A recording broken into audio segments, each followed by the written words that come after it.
Hello everyone, and welcome to another case which is both a cautionary tale and a near miss. A 64-year-old man had a history of COPD and secondary polycythaemia for which he had been treated with venesection. He was a heavy smoker of 50-pack years and drank 6 units of alcohol per week. He was taking aspirin and clopidogrel. 6 weeks ago, he presented to his GP with a cough and blood mixed in with clear sputum, together with 10 kg weight loss. A chest x-ray was normal.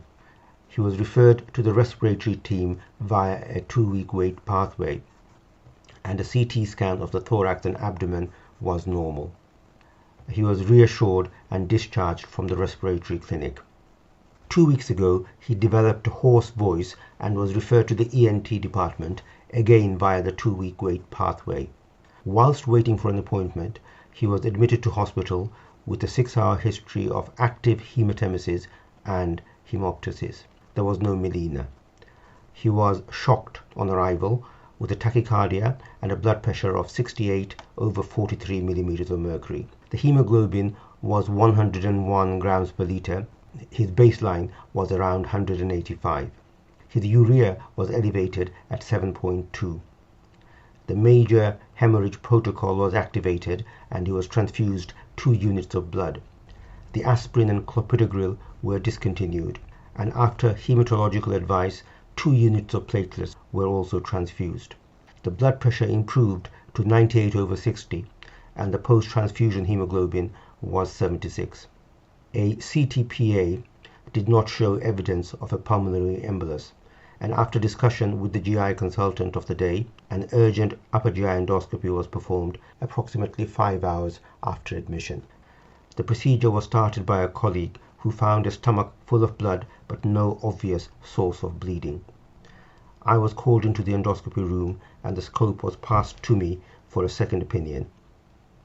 The esophagus looked normal with no evidence of varices. The upper stomach contained a large amount of clot and fresh blood which obscured the views.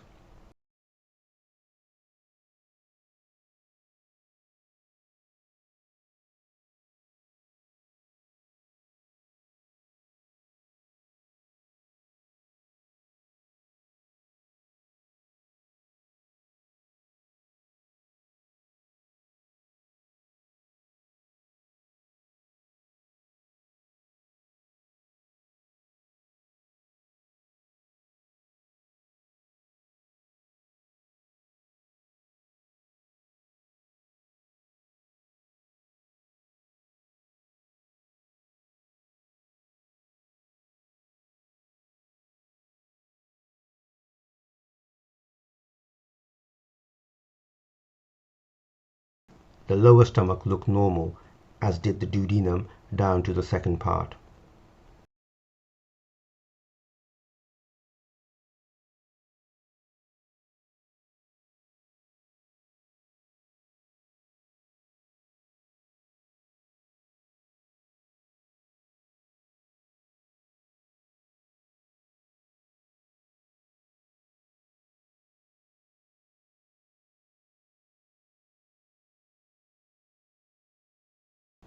We tried to improve views of the upper stomach by rolling the patient onto his back without much luck.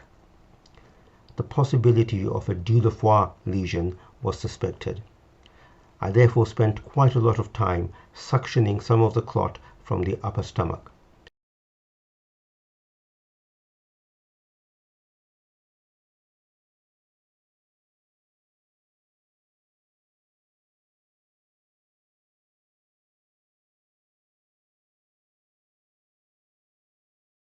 I also relocated the clot from the upper stomach to the antrum and duodenum by suctioning pieces of clot onto the end of the scope and then dropping the pieces of clot in the antrum.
After about 15 minutes, the clot was cleared and we obtained good views of the upper stomach.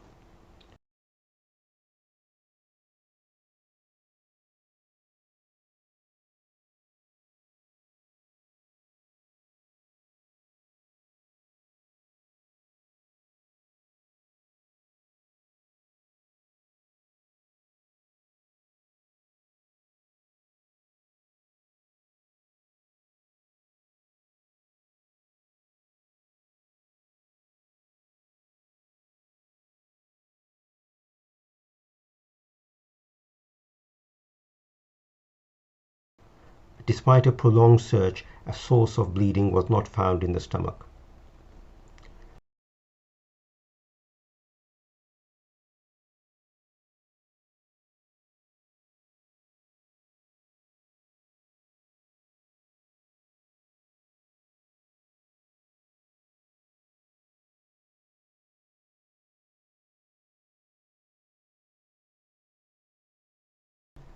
The scope was slowly withdrawn in case the source of bleeding was in the esophagus.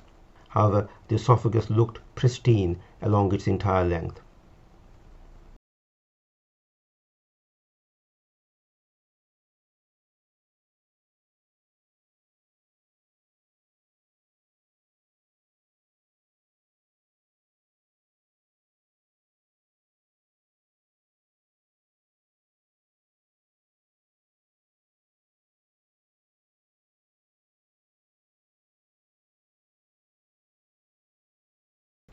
Right at the end of the procedure, we found a huge pharyngeal tumor which had been completely missed during the initial intubation. Clearly, this was the source of the bleeding.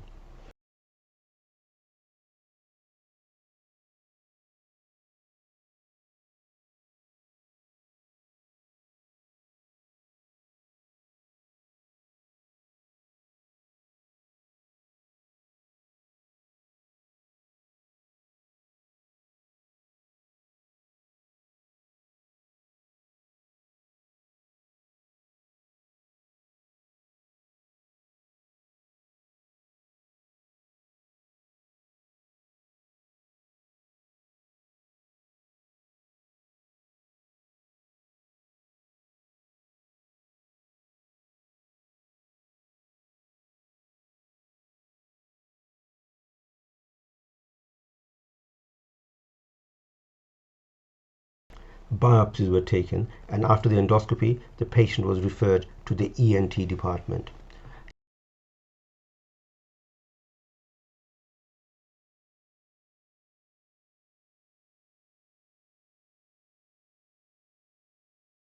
He was commenced on IV tranexamic acid.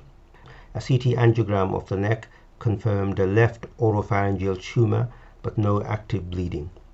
A flexible nasendoscopy and MRI scan of the neck showed a large oropharyngeal tumor arising from the left wall, and biopsies taken at endoscopy came back showing poorly differentiated squamous cell carcinoma.